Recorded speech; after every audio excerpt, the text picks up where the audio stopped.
What's up, everybody? Welcome back and happy Skewsday to you. It is December 20th, 2023. I'm Trey Crowder and no Mark. That ain't Mark. Oop, wrong shoulder. That sure ain't Mark.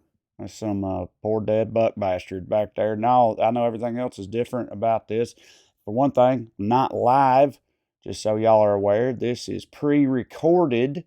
Hopefully, when you click the link, you were aware it was pre recorded. It's pre recorded in two segments. Here's what we've done. So, as you may have ascertained, I'm deep in the woods right now, back in the boonies, as it were, at my in-laws. I'm in my in-laws' basement, Katie's parents' basement, hence the camouflage decor back there. That buck actually used to have a airbrushed Panama City, Florida trucker hat on its head. So, you know, they've actually gussied it up a little bit in that hat's removal for whatever reason. But anyway, I'm here and Mark is deep in the woods of Virginia right now because it's Christmas week. I alluded to all this in the run up to our big trip, and we do not think that we have the technological or high speed internet wherewithal to do a typical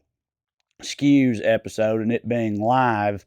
If we tried it and everything fell completely apart, then what were we going to do? So I decided I'd do something different this week. And so here's what I've done is the first thing I did was this past Saturday, I recorded an interview with Chief Georgia correspondent Corey Ryan Forrester. It's part of a larger series of interviews I'm doing right now, primarily for Patreon, where I talk to people like me, which by that I mean rural/southern liberals, and get their sort of origin stories, how they came up, how they came to feel the way they do about all these political situations out here, and how they became to be more left leaning than is generally seen in our communities, right? And so I've got one of those with Smart Mark, right? We did one of those interviews that will be on Patreon later this week. I did one with my wife Katie, put that on Patreon yesterday. But the one with Corey is about to start playing here in just a few more minutes after I get done rambling about this right here. I did that because I thought it would make for some interesting content. And also, I'm not going to lie, I did not expect anything majorly newsworthy to happen this close to Christmas. I feel like generally this country mostly shuts down around these parts of the year. So I wasn't really anticipating any bombshell headlines or whatnot. So I thought the interview with Corey would make a nice placeholder, and it's sort of a special episode, a holiday edition. But then, of course, yesterday, December 19th, the January 6th committee referred Donald Trump for criminal charges to the Department of Justice, right? And when that happened, I thought, well, shit. I guess I should at least address that in some fashion. So that's what I'm doing here. We're going to talk about that just briefly, give you my stance on it, such that it exists. Then we'll get into an interview with Corey that hopefully y'all enjoy, or at least somewhat enjoy, and then we'll call it a day. Then after that, next week, the 27th, as I keep reminding y'all, there will be no episode of Skews for the same reasons that this weird one is happening now. Then after that, we hopefully will be back on track. Anyway, so first thing I did, y'all aren't going to be surprised to hear this at all, when I heard about the January 6th committee news, was I texted Smart Mark and producer Matt, and I said, tell me how to feel about this, Mark, because that's what we do here. But that's pretty much the purpose of the show, is so Smart Mark can tell me how I should feel about things that happen in this country. And I've openly admitted that for some time now. I didn't just ask him to tell me how to feel. I told him my immediate read on it, which is another version of the same thing I've been saying this whole time, which is it's like, okay, that sounds good. That almost sounds like a thing is happening, but at the same time, I don't think that really counts yet as a thing happening. And until the thing actually happens, I'm not going to get too overly excited about none of this. And by a thing happening, I mean Donald Trump actually being put in handcuffs or perp walked or put behind bars or any of that, just arrested or even actually charged, right? Because that's not what this is, which we all know. It's nice, it's better than them not doing it, but they don't have the capacity to file the charges. They're just recommending that the Department of Justice do so. So I basically texted Mark and I said, that's what I'm thinking. Does that sound about right? And he said, well, it's both. It's both completely unprecedented and it's also nothing at the same time. So, yeah, there you go. Mark said puts political pressure on the DOJ or whatnot. But yeah, it's not the same thing as actual charges being filed yet. So now it's in Merrick Garland's court, and we got to see, what ends up happening. But there are 4 charges: obstruction of an official proceeding, conspiracy to defraud the United States, conspiracy to make a false statement, and inciting, assisting, or aiding/comforting an insurrection. That last one, that sounds like a big deal to me. It sounds like the type of thing you couldn't just do and get away with. I mean, inciting/aiding and abetting an insurrection, you'd think there'd be some repercussions for that. But it still remains to be seen whether that actually happens or not, which is sort of the whole thing here. Producer Matt, for the record, weighed in and said that he thought the tax returns would end up being a bigger deal. And I guess that is supposed to maybe come to pass today, but I don't know if I mentioned it. It's 12:22 p.m. Central Time right now. This is when I had to do this because, see, I got to come down here in the basement and do this, and I got to shut the whole house down. There's like a slew of little kids upstairs, cousins and stuff, and I've had to ask everybody to give me, at least some measure of quiet while I record this. So I couldn't just wait around and see what happens with the tax returns. But anyway, Matt said he thought that might be the bigger deal. He said Democrats have made it out like, or the progressive media thinks it's going to be some huge bombshell, but perhaps they've overplayed their hand. Mark said he thinks all it's going to be is that Trump is embarrassed about how little money he's actually made over those years, which I think would be perfectly on brand and incredibly appropriate for Donald Trump. And Matt was saying, there could be implications with major fraud and things of that nature. And I told him, honestly, I'd be way more surprised if that wasn't the case. Like, that's the type of thing that, I'm going to be like, well, yeah, if that happens. But with all this stuff, I feel the same way now that I felt at the very beginning of all this, which is that, like I said earlier, yeah, it's great, but it ain't, it ain't really the thing yet. Like the thing we're all waiting for. Like, that still hasn't happened. And gun to my head, do I expect that to happen? No, I do not. Still, to this day. Frankly, I will be stunned beyond belief if Donald Trump actually ends up facing serious legal repercussions for his actions.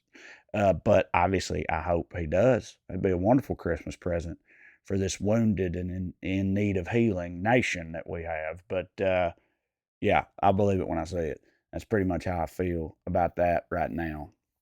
I did see some people point some other things out, which is that, Donald Trump is the first president to ever be referred for criminal charges to the Justice Department. He's also the first president to ever be impeached twice. He had a pretty unprecedented string of, presidential atrocities or embarrassments, stains upon our nation and the office itself. And yet he got to, he appointed literally hundreds of judges, including 3 on the Supreme Court, still got a very lasting legacy. It's sort of authoritarian fascism brigade that he's installed in key parts all around our country's, justice system and governmental infrastructure. And that is a wee bit terrifying. So, yeah, it's better than them not doing anything, but we still ain't out of the woods yet. And I know because I'm deep in the woods right now. For the record, fun fact before we get to Corey's interview here. Wayne County, where my wife's from, where I currently sit, is statistically, like by percentage, the reddest county in the deep, deep ruby red state of Tennessee. So that's fun. Now her family's cool. It is fun. I enjoy it. It's nice. It's quiet. Holiday time. It's sweet. I'm gonna do some baking. Y'all already know. I'm thinking about trying a Yule log. Who doesn't love a Yule log? rolling up some cake. I've locked myself into having to make gingerbread houses every year because I did it last year, and now the children demand it. Problem is now they all want their own gingerbread house. Like I just make the pieces and glue them together because that's the whole point. The kids decorate them. And but last year I just made 2 gingerbread houses for 5 kids. Like here it goes. But now of course they're all demanding their own. So I'm gonna have to make a shitload of gingerbread houses later. But it's fun. I need to get an apron. That's why I'm at home, is in the kitchen. You know what I mean? Like a real man. And I mean that sincerely. I don't give a shit. All right. Happy holidays, y'all. Coming up now is I'm calling them origin stories. It's an origin stories interview with Chief Georgia correspondent Corey Ryan Forrester. Slight housekeeping again. A, go to TreyCrowder.com. Check out my tour dates. Come and see me. We just had shows at Zany's. They were incredible, as they always are. B, if you like this origin story shit, or if you like the sound of it, or if you just want to support the show, or you just want to get some more Skews in your life, or some more Trey Crowder in your life, any and all of the above, you should sign up on Patreon. Go on Patreon, look me up. You can see, and like I said, this is a whole series I'm doing of sorts right now on Patreon. So there's all kinds of bonus Skews episodes, interviews with Mark in this same fashion, interviews with my wife. A lot of I overshare on there all the time. So if you're into that or just want to support me / the show, get on Patreon. And everybody have a wonderful holiday. We will be off completely next week, the 27th. And then after that, the intent is to get back at least relatively to normal. All right. Enjoy this interview with the Cho himself, Corey Ryan Forrester. And happy holidays. Love you like chicken. I'll see you soon. Howdy, y'all. Welcome back and happy Skewsday to you. We are coming to you from the past where you are. I meant to look at this before I started and I didn't do it. Is this an episode of Skews? It is. Where you are, it is December 20th, 2022. But everything else about this episode, as you can see, is quite different. I'm Trey. That's not Smart Mark. That's Chief Georgia correspondent Corey Ryan Forrester. Hey, everybody. And we are coming to you from the past. As we are recording this, it's Saturday, December 17th at about 4:30 Nashville time. It's a home for the holidays episode of Skews. So obviously we're not live. Producer Matt is not with us. We won't be doing any of that because Mark is deep in the wilds of red-ass Virginia right now and is unavailable. And I'm in Wayne County, even deeper, redder, wilder country. Not hitting. No, not hitting. Fatting, eating a lot of pie and shit like that and having a good time. But, generally off the grid. So I thought I'd have the Georgia correspondent Cho do this ahead of time with me. So what we're going to do, because it's very Skews-ish, but like I said, it's a special episode. We're going to talk about mainly 2 things, Cho. So I think maybe the 2 questions that I get asked the most, and I'm sure you do too, but especially around this time of year, is A, people want to know, like, how do you deal with your conservative family at the holidays? Like, how do you deal with that? And B, people always want to know, like, what my origin story is for being a liberal redneck or like a blue sheep or whatever. And I've talked about them both a lot, but just to quickly recap for me, because I want to talk to you about all that, is for me, basically, I almost feel guilty when people ask me how to deal with that because I don't actually have to. Right. Which is related to my answer to the second question, because I was actually raised in like a family of Southern Democrats, basically, with a gay uncle, and we didn't go to church, and they're not conservative. So like I'm pretty much just the way I was raised to be, the way most Americans are. I'd like to think I would have turned out the same way either way, but I can never know. And at Christmas time, I don't really have to deal with that type of lunacy. But on the Patreon page, I talked to Smart Mark about that in a bonus Skews. And on my Patreon, I'm going to get these same answers from my wife, Katie Crowder. So we're filling a little portfolio here of backstories, of origin stories. In the MC Skew. It's a holiday origin story extravaganza in the extended Skewniverse. So you're from Chickamauga, Georgia, rural North Georgia. Yeah, Civil War town. You can take those questions in any order you want. If you want to start with how you turned out the way you did and then get to the holidays or vice versa, I don't care. Well, with the holidays, for me, I when I was a very tiny child, my family was pretty big. This was before my grandmother had become, what's the term for when you don't estranged from our family. And so there was her, there was my aunts and uncles, and once, like, we had a really big falling out. This episode is not long enough for me to get into all that, but when that happened, basically she took the whole family on her side against my family. You know what's wild, and I'm going to make it a point to ask her this for that Patreon episode, but Katie has a very similar scenario in her family. She has a grandma that they literally call Evil Granny. Yeah. Because she sort of like split the family. We just call ours a bitch. Right, yeah. But she did that years ago, and they ain't had nothing to do with her or hers ever since. And I don't really know the full story on that one either, but that's a wild coincidence. Yeah, right. And so because of that, like, I feel like the larger the family, the more the chances are going to be that there's some political discourse at the holidays just because of a numbers game. Yeah. Like, you get enough people, especially in the South, together, somebody's going to be on some QAnon shit, and my uncle definitely would have 100%. Like, dude, I remember. Rest in peace. Yeah, rest in peace. But he died doing what he loved, Trey, sitting in his chair holding a gun. Right. You know what I mean?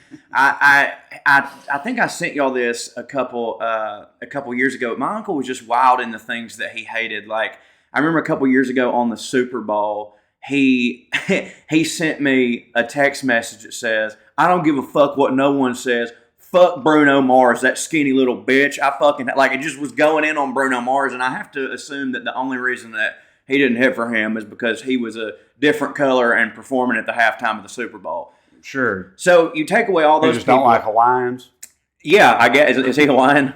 He's from Hawaii, yeah. I'm pretty sure. I don't know, like, what his ethnicity. I'm not a big Bruno guy. Respect, not like your uncle. Yeah, right. Got no problem with him. I just ain't up on my Bruno background. He's wonderful. But so my grandmother, so now that our family's smaller, it's basically just my mom and my dad, neither of whom, my dad doesn't have siblings, period. And my mom didn't have siblings that she was talking to. So it's just my mom, my dad, my sister, me, both my grandfathers and one of my other grandmothers died when I was very young. Because, you know, my granny's actually my great granny, all that shit. So there's only 5 of us. My granny left school in 6th grade to work the fields. She was a very Christian woman, but me and you've talked about this a lot. Really, before NAFTA, so many people we knew were apolitical. Oh, yeah. Like, completely. Like, of course, they had, you know, they voted, but it was very private. Nobody talked about it. And the line between Democrat and Republican wasn't how it is today. My mom was a Republican because of Christianity. My dad was a Republican. I have no idea why. Because of money? Maybe, but like... Because he, like, owned his own business and all that shit. Probably that. But, like, it's funny because so did his dad. Like, his dad owned his own business, a construction business, but he was a hardcore Democrat. And, like, it was the complete opposite of a father-son relationship that you normally see. Like, my papaw used to rib my dad for being a conservative when it's normally the complete flip. But the thing is that even though my dad was a conservative, he definitely wasn't in anybody's face about it, nor did I really think that he cared who won or lost. It's like, well, this is my guy, but whatever. So nobody really ever talked about politics my entire life. It never got brought up. And I remember both of my parents, even though they were conservative, I remember them getting mad that the pastor was bringing politics to the pulpit, even though it was their politics. I remember them being like, "This ain't what this is supposed to be." Because you know more about this than me, I think. Like, that used to be like the standard. Like that didn't happen. That didn't happen until like the Reagan and the Christian right, the Southern Baptist Convention, and all that, where they secret backdoor where they basically determined that, hey, we God now. Republican is the official party of the God. Lord. Yep. And then they became intrinsically connected, and they have been ever since. But before that happened, it wasn't like that. There was plenty of Southern Democrats, yeah, right. You know. And I mean, obviously, the Democratic Party today doesn't look like what it did back when they were referred to as like the Dixiecrats or whatever. They was super racist. Yeah, I was about to say. That's what I always tell people about, because I come from a family of Southern Democrats. So I'm like, but like not that kind, though. Like the kind that actually like genuinely sort of evolved with the party, I guess, because they weren't. It wasn't like they were just like they liked. It was a Bill union Clinton thing, and the union. And I remember I told you yesterday we were just talking. Like, I've got this crystal clear memory in my head. You mentioned after NAFTA. My whole family was Democrats. They were big Clinton people and all that. And I can remember sometime around the mid-90s, 96, 97, something like that, post-NAFTA, the factory in Salina left. we're in my dad's video store, and I can like see my grandpa walking in and like slamming down a newspaper. It had some story about the factory or NAFTA or something on it, slamming it down and going, I swear to God, I'll never vote for another Democrat as long as I live. Right. Fuck them. Had nothing to do with the Lord, though. And then, no, not at all. They felt betrayed. Exactly. You know, and like, and I, you know, hell, I get that. Of course. And then I think he probably voted for W. Bush, and then he died before the next election happened. But my dad, though, he just couldn't do it. I'm sure he agreed with some of that, but he just like, Lord God, he hated George Bush so much. Like he kept that way. Daddy Bush? No, I mean W. I'm Okay. saying I think my grandpa voted for W because Right. he felt betrayed by the Democrats. But his son, my dad, I know did not because he fucking hated George Bush. Right. W. He would Bush. just He rather hated not both of voted. them. No, I think he voted for, you know, Gore was a Tennessee guy. Yeah, right. And my dad was definitely like. Did Gore win Tennessee? No, he didn't. It was a huge story, but Yeah, he right. did. He did win Clay County because he actually gave Clay County a shout out after all the dust settled. He won a few Tennessee counties, but Clay County was one of the only rural counties that he won. And I remember he gave us a shout out, you know, saying he appreciated it because it really stung to lose it. Because that's another thing. Like used to, it's wild now because I don't feel like you'd ever expect that. But used to in politics, like you were expected to win your home Of state. course. No whatever matter what. color the state was and whatever party affiliation you had. If you like, didn't win that, you really sucked. Right. You were And that going was to their win. whole thing with Gore. You were going to win your home state. Now that no one would ever assume that. No. Like you hell could, no. If it's a Democrat running who happens to be from Tennessee, no one is going to expect them to win Tennessee. No. They'll get stomped in Tennessee. Yeah, for sure. Because again, like we said, the lines used to be blurred a little bit more. But so when I was a kid, like nobody talked about politics. It wasn't really that big of a deal. Now, granted, like we were living a very comfortable life, so there wasn't as many hot button issues. Now, my family, they have grown up and, you know, they're Fox News people. Well, they don't sit there and watch Fox News all day. But like when they do come across some Fox News stuff, they'll be like, see, look, you know. Do you feel like that whole thing has played a big part in like pulling them further Without into question. all that shit? Without question. Like just becomes like a sort of feedback loop of Absolutely. like, I believe this don't hit because of that, and then this confirms to me that don't hit. The only and then time they've just ever heard on about down. it not hitting was from them telling them that it don't hit. Like Right. they didn't get any just bias. Like here's the thing that happened. Okay, how do I feel about that? No, these people will tell me how I feel about that, and then because that's what I've always said.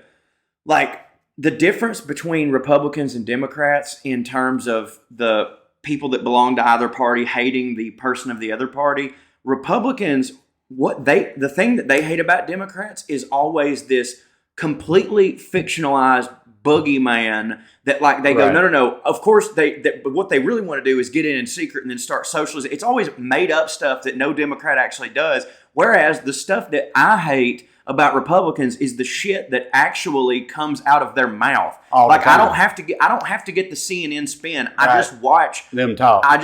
Brian Kemp talk and I go, that doesn't hit for me. Right. But then they hear a Democrat talk and then they go, here's They what turn they it actually into all mean. this Right. other shit. I don't Right. need any of the spin. Like I can just watch Brian Kemp, watch Donald Trump and go, I don't like the shit that's coming out of their mouth, but it's not the same for them. So again, it didn't really get brought up a lot. Now that we're adults, it kind of does, but we're still a small enough family. And because by virtue of what I do for a living, my parents know one thing, even though they think that I'm like, by virtue of them thinking Democrats are dumb, they must also think that everything I believe in is wrong. However, both of them are smart enough to know, well, here's the deal though. Corey may be wrong, but his wrongness is rooted in more research and information than we have. So we actually can't argue with him. You know what I mean? Like they don't. Yeah, it's like we know if we start arguing with Corey, he's just going to start bringing up Facts and and- all this shit, and it's Yes. going to become a whole thing. Yeah. So we rather not. We just let him be dumb and wrong without having to listen to all his facts he has about stuff. Yeah, because every time they bring up something, I'll just ask a follow-up question. I'm like, so what do you actually know about that bill? And they're like, huh? What? It don't hit. And I'm Right. like, right, let's not do this. So like, it really has gotten a lot better. And then when I got married to Amber, and obviously now I do have a big family because I inherited her family. And they are, you know, middle-class, hardworking people from Iowa. And now Iowa's not the South, but it's rural Iowa. So the first time I went out there for... Pretty red generally, right? Yeah, and here's what's funny. I remember when me and Amber first started dating, I asked her, I go, hey, so before I go out here for Christmas and Thanksgiving and stuff, Keep like, going. I'm listening. I was like, I don't care. It's not going to affect me either way. But like, are your family, are they like Republicans or Democrats? And Amber genuinely had no idea. She's like, oh, I actually don't know. And I'm like, what do you mean you don't know? And she's like, I don't know. They don't really ever talk about that. And I was like, okay. So we go out to her Papaw Jansen's, who he's the first name of my son, Jansen Bain, Papaw Jansen. Forthcoming son. Forthcoming son, yeah. Congratulations are in order, but yeah. Yeah, right.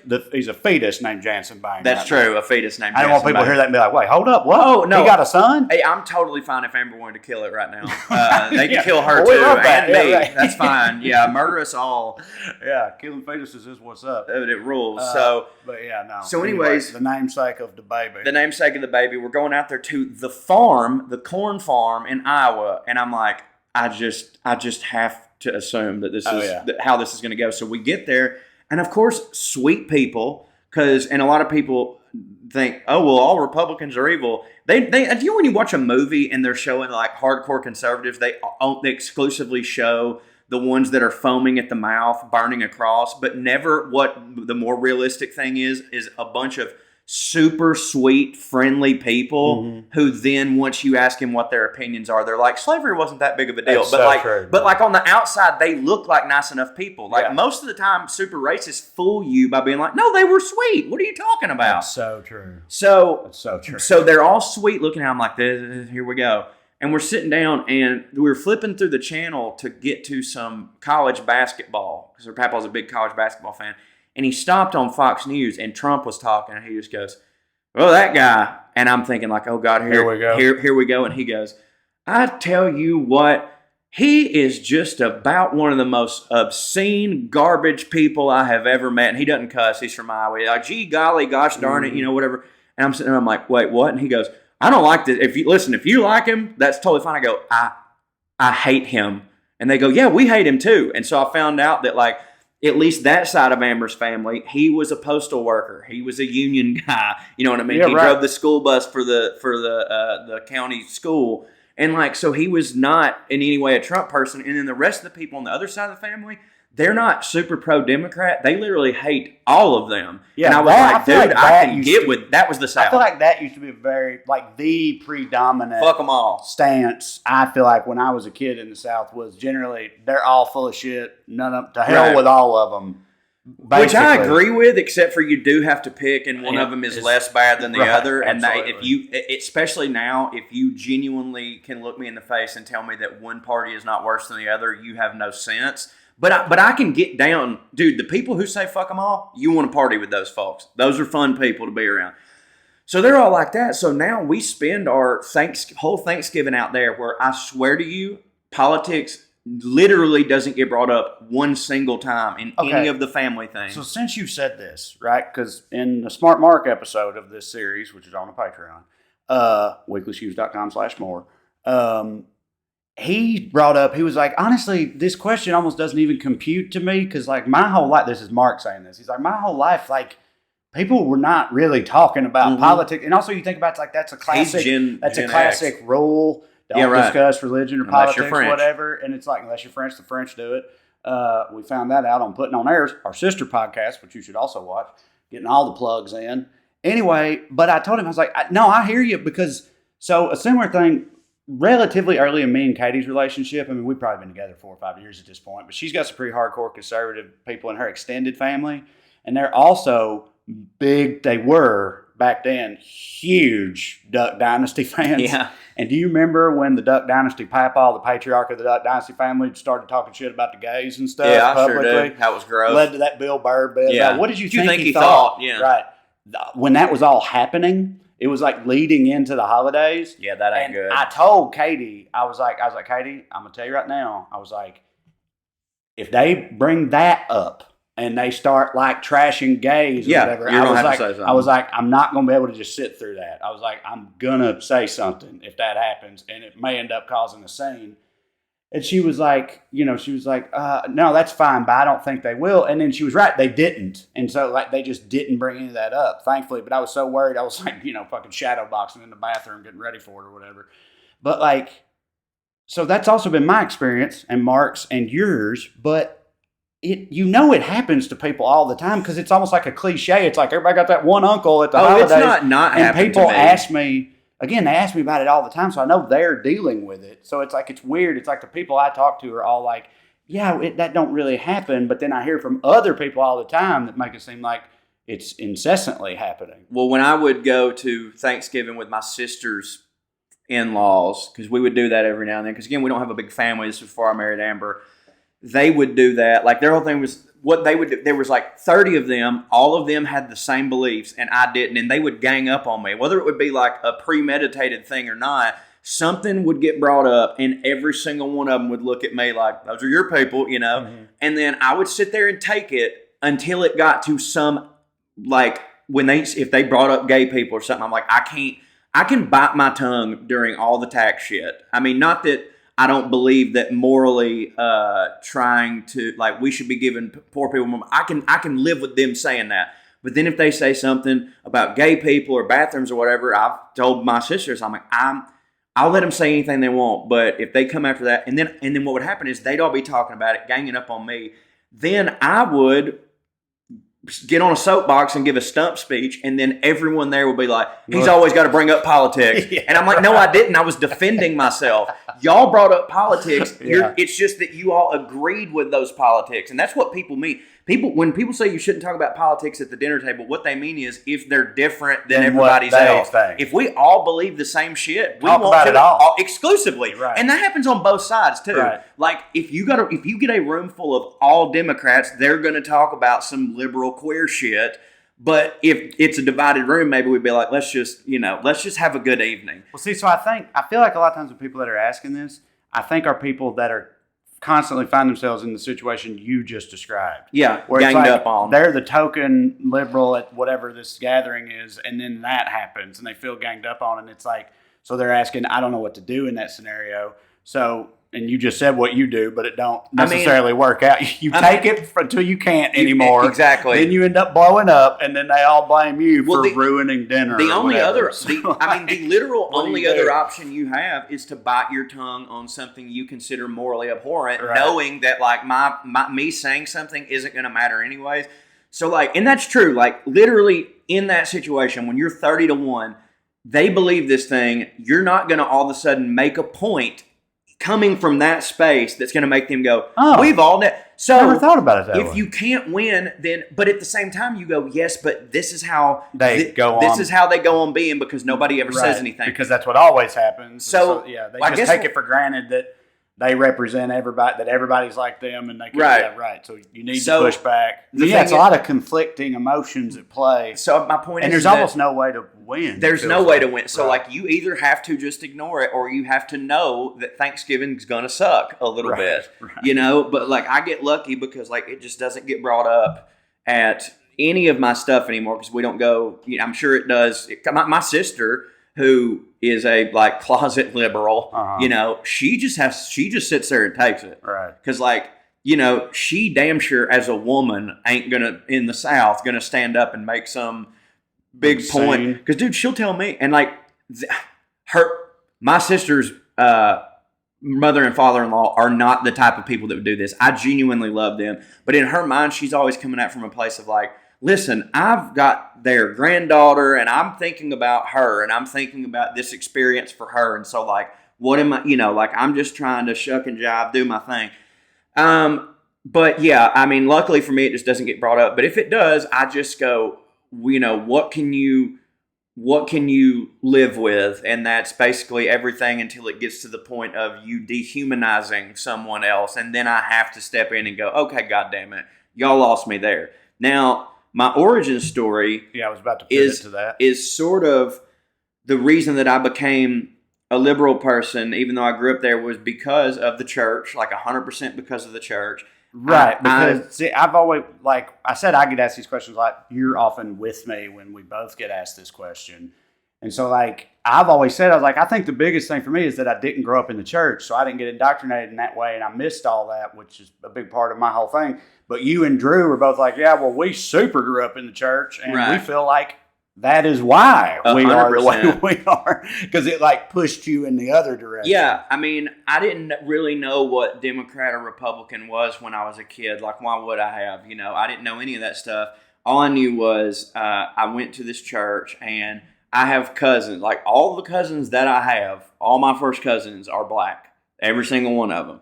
My aunt had twins and then another boy, and the two girls have since had like triplets and twins. Like, a lot of black cousins. And that's my mom's sister. We were close with them. We haven't been in years past just because of the grandmother situation, and we all live in different states. But regardless, we were close when we were younger.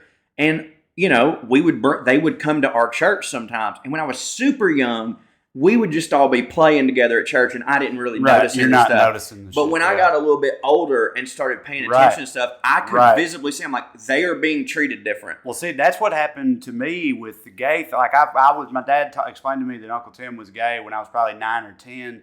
And I didn't go to church often, but I did every now and then with like members of my mom's family and stuff like that. And I'm assuming it was always there, but I just didn't pick up on it. But after that, as I started getting older, I started noticing and understanding all of that, like, you know, homophobic shit, gays are abominations, burn in hell, it's sin and whatever, that type of thing. And, you know, super did not hit for me. Like, I started picking up on it, and I was like, I don't think this shit is cool. And that, I feel like it's like any one single thread when it comes to religion. If it's like bugging you, you start pulling on that one thread, and the whole thing just unravels. Because then you start thinking about, you're like, well, what about all the people in other countries that are never introduced to the Bible, to this God? Right? Do they burn in hell? Do they get a free pass? How does that work? Also, like, all the Jewish people in the world are just, they're going to hell no matter how good of a person they are or whatever. Like, and no matter how bad of a person you are, if you accept the Lord, you're like a 99-year-old Adolf Hitler that lived could have accepted the Lord on his deathbed and went to the same heaven as my grandma who never did a goddamn thing. So you just start thinking about all that, and then all the classic stories, like you thinking about the Ark and all that stuff. You're like, wait, that didn't happen. That can't have happened. And you just start asking all these questions in your head, and inevitably, to me, that's why I don't hear from them when people ask questions. No, they don't want you to. Inevitably, to me, you land on like, well, this is all bullshit then. One of the most popular church signs. I cut you off. You started noticing that your black cousins were clearly being treated different at the church. Very, very clearly. And to go back on what you were saying, one of the most popular church, they put different quotes on the church sign. One of the most popular ones from where I'm from is, don't let your mind be so open that your brain falls out. Exactly. Which is so on the nose stupid. Right. But anyways, a couple of examples would be that I remember one year at Christmas, they made my black cousins leave Halloween. They made my black cousins leave the trunk or treat because their costumes were too scary. Even though, and now they did have a rule that we don't want any demonic costumes or whatever, but there were other white kids that were dressed up in the same stuff, and nothing was said to them because, well, they go here and they're and so it was just little tiny things like that. And you would just see some parents not wanting them to sit with us, or whatever. And then the final straw, and this was the last day that we ever went to that church. And I don't know if it would have happened like this had my black cousins not been there with us. Maybe nobody would have noticed. I'd like to think that my parents would have. But we're sitting there, and it's right after, I know I've told you this story, but I haven't told it on here. It was right after 9/11, and the preacher was showing a video to the church about what 9/11 did and what the after effects were going to be for humanity, and especially to children that had to witness this traumatic event. And there were all these scholars up there talking about how the people are going to be indoctrinated, and they were talking about the terrorist groups and how we're forming a new one right now. And in church, it was very weird. But this one lady, all I remember about her was that she was a Harvard professor or something, happened to be a black woman. She goes up there and she's on the screen, and she's so she's on the video. On the video, she's not physically at the church. Right. No, that would be even more wild. She's up there on the screen just talking about the long-term effects. She's predicting these things for the September 11th attack. And the preacher pauses it, looks at the congregation. I shit you not, I will never forget these words as long as I live. He said, now that woman, even though she was black, I agree with every word she said. He said that, and when that happened, I remember perking up. My cousins luckily really weren't paying attention, but my aunt was there, my mom and dad. they both looked around, looked at my aunt, and then my mom and dad grabbed us and go, "Hey guys, we're out of here." And we walked out, and we never went back to that church again. These are my conservative parents, for the record. My conservative parents were like, "No, we're not having any of this." So when that happened, I started thinking about all the other characteristics of the people at that church, and like, why does it seem like Christians have this hate? Because that's the opposite of what I was taught. And then I didn't know what Republican or Democrat was, but when I grew up a little bit more and realized that the GOP was the party of Christianity, the thing for me is I go, I'm the opposite of that. Right. And I didn't know what liberal or Democrat meant. I just went, I'm not that. That's not what I am. The fact that the two got intrinsically linked, like we talked about earlier, ruined it for me. That was the thing that pushed you left politically. So religion came way before politics for you. Oh, yeah. And you found that when you heard about politics being a thing, you heard, well, this is the side of the church side, and you were like, well, then I'm on the other side then. Yeah, because, dude, and makes sense. I'm not proud of this. Way to go, God. But I have grown as a person. Like, there was definitely things about 18 to 20-year-old me that were probably insanely more conservative than I am now, but I still didn't consider myself a conservative because that was the God people. You know, it's kind of like what I have buddies who, like, all of their ideas are liberal, but they're conservative because liberal, that's the gay side, right? Or it's like me and you were talking about that off mic recently. Like I've also known so many dudes that like I know them well. I've hung out with them so much, and it's like, and they're conservative. They were raised conservative. They still vote conservative. They identify as conservative. But I'm like, dude, you're not really though. Like I know you don't. I can tell you don't actually believe or buy into. You just like. You've just never, you're like, no, we're conservatives. That's what I'm conservative, so I vote conservative. But like, if you talk to this person, you know they're not. Well, I was that. And that shit drives me crazy. I was that, but the opposite. I probably had a lot of conservative beliefs in terms of like, you know, taxes and money and you know, but I was like, yeah, but though, I'm not the God person. So then I slowly evolved and became more left. Like once I woke up, like, dude, when I was in my early 20s, like, I used to not understand feminism at all because, and I would do the equivalent. I would do the equivalent of All Lives Matters, but with like people would be talking about female rights, and I would go, well, all people should have equal rights, not understanding that they're like, yeah, but men already have them. I would do that shit. I'm not just trying to continuously plug the Patreon, but on a recent Patreon video, I brought this same thing up, and I was the same way as you. I've chalked it up to. Like I was never abusive or nothing crazy like that. I wasn't great about women. Me either. But I'm still not as good as I should be. For me, I know it's like I have pretty serious mom issues. Of course. My mom wasn't around when I was a kid. Issues. I had serious anger problems and issues with my mom that were unresolved. And that bled into just women in general. I just didn't have a lot of trust or respect for them, which I'm not proud of. Me either. And I met my wife, and she's, you know, mine made it brought worse. Me along. And arguably, I'm kind of back on the train. No, she brought me along, and I'm ashamed of all that now. It was actually, but I was I wasn't full red pill, and I was never an incel or nothing like that at all. I just, when I look back on how I felt about like feminism and stuff, like you just said, I'm definitely pretty ashamed. Oh, I wasn't an incel. As a grown man. I wasn't an incel in the sense of like.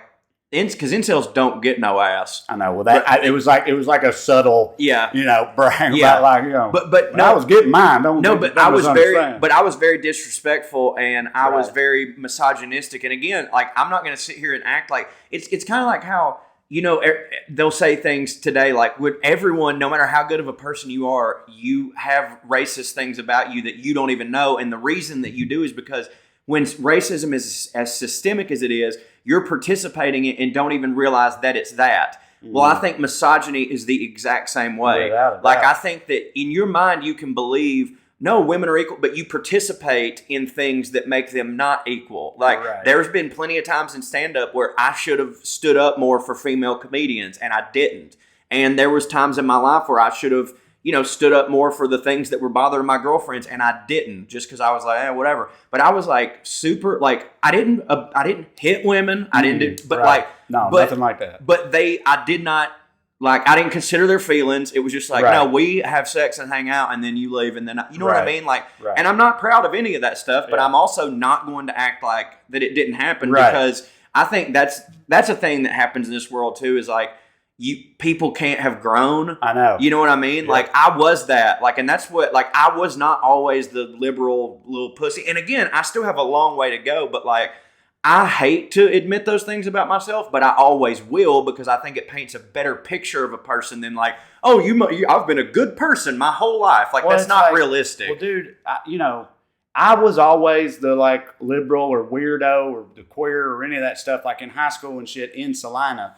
But I still was in Salina. Right. So like I had a lot of ignorance about a lot of things. Like even considering I was like progressive for that area. But like that compared to me now, yeah, bro. Like I've said so many times, like I'm so glad YouTube and social media and stuff wasn't around back then. Because like for one thing, there'd be a whole lot of DMX covers from a chubby white trailer baby around that time. And, I wouldn't have been censoring the man's work. You know what I'm saying? I'd be, just as one example. So, I mean, yeah, I've always felt the exact same way. Like, people do grow.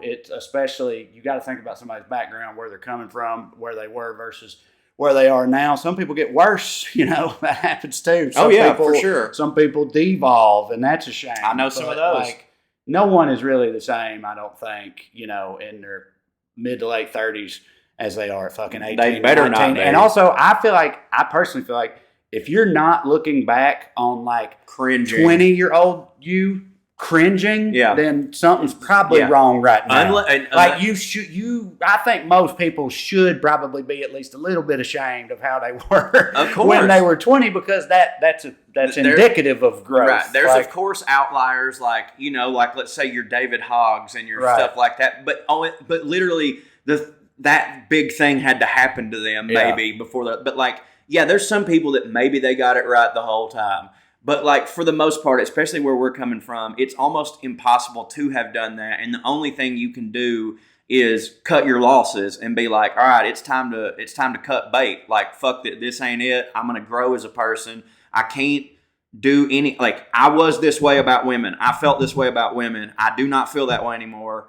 I can only own up to it and apologize and all that. And make sure that be contrite. And make sure that my son don't make those same mistakes. Yeah, exactly. I know so many things to tell my son now, and I wouldn't have known to tell him these things if I was always a good person. Like I know from experience, like you did these wrong things, and your son is going to grow up to respect women early, and he still could be a piece of shit. I mean, dude, we know plenty of people with good parents who fucking suck. I don't want to talk about I don't either because it worries that me. Shit scares I've got a bit about it. Yeah, I know, and I got jealous of the fact that your son ain't even born yet, and you've already got that bit. Yeah, that is one of the most terrifying things about being a parent. I think. I'm glad we brought that up because I forgot to do it this weekend. Those stories, and I know people personally. Yeah, me too. Plenty for whom that applies, and that shit scares the. Because I was just about to say, your kids are good. You were like, my son won't be like this, and I was going to say, my sons have a fantastic mother who's omnipresent in their life or whatever, so that goes a long way. But then before I could even say that, you were like, you can have good parents and still be a piece of shit. I know and plenty of them. That shit, bro. I'd lose sleep over that. Sometimes. Yeah, well, my sons are. They're most definitely kids, good. They're good and kind and all that. Most you pieces just of never shit know what they're going to turn into. That's true, but most pieces of shit that I know were already showing signs in late elementary to middle school. It's like that. They were like fucking the Sid from Toy Story, right? Yeah. But like their parents would be super sweet, and like their parents were just in a perpetual state of looking like this, like, I don't know what we fucking tried. And we're all just like, Miss Betty, we know you have. Well, you's always good to us. And so, I don't know. It's terrifying. But all you can do is like, all you can do is coach the team. If they fumble, that's not a coaching mistake. That's all I know to do is coach the team. Right on. Well, on that note, listeners, you guys can probably tell the sun is setting in lovely Nashville, Tennessee. We're about to head over to Zany's and do some hard rocking shows. I bet some of y'all probably will have been at these Saturday shows. And so you'll know if they were tremendous or drunken messes. We won't be drunken messes. No. Perhaps people in the audience could be. We hope not. But we'll see how that goes. We're going to have a good time. I hope you've enjoyed this special holiday edition, origin stories of Weekly Skews with Chief Georgia correspondent Corey Ryan Forrester. As a reminder, reminding y'all again, there will be no Skews next week, the 27th. As we do every year, we're taking that week off. And the plan is the next Tuesday, next Skewsday, January 3rd, we'll be back with your regularly scheduled program. Like I said, if you want to hear Smart Mark's origin story, my wife's, or mine, any of that stuff, holler at the Patreon. It is Christmas time. Support the show. Or not. Either way, thanks for being here. Be back to regular Skews soon. Enjoy your holidays. Try not to lose it too much. Try not to, get walked all over either. All the best to you. Sorry we don't have all the answers. See you. Love you. Bye. Skew.